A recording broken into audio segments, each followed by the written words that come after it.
This channel does not promote any violent, harmful, or illegal activities. All content provided by this channel is meant for an educational purpose only.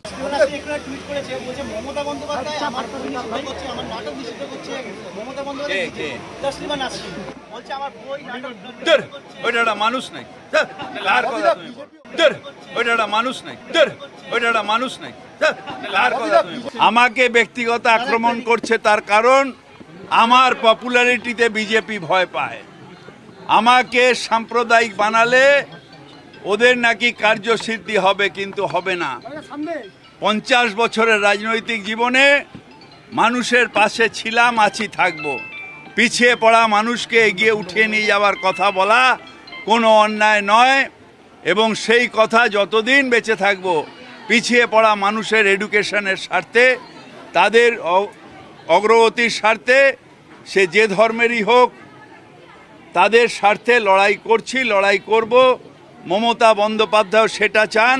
তাই আজ জঙ্গলমহল বা আমলাসলে যেখানে পিঁপড়ে খেত, সেইখানের মানুষ আজকে আনন্দের সাথে তারা কাজ করছে। আজকে আর বান্দাওয়ানে মানুষ না খেয়ে মরে না। তার কারণ আমরা মানুষের স্বার্থে থাকি, আর ওরা কর্পোরেট নিয়ে রাজনীতি করে। তারা দেশ রক্ষা করতে পারছে না। তার কারণ সবথেকে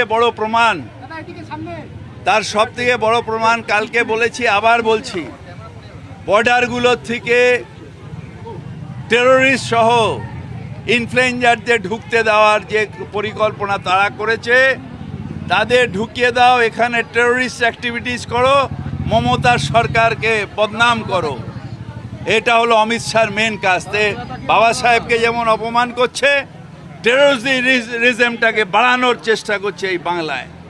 দেখেন, প্রবলেম হচ্ছে যে বিজেপি যে দলিত তাস খেলে, সেটা ভোটের স্বার্থে খেলে। বিজেপি যে তাসই খেলুক, যদি হিন্দু তাসও খেলে সেটা ভোটের স্বার্থে খেলে।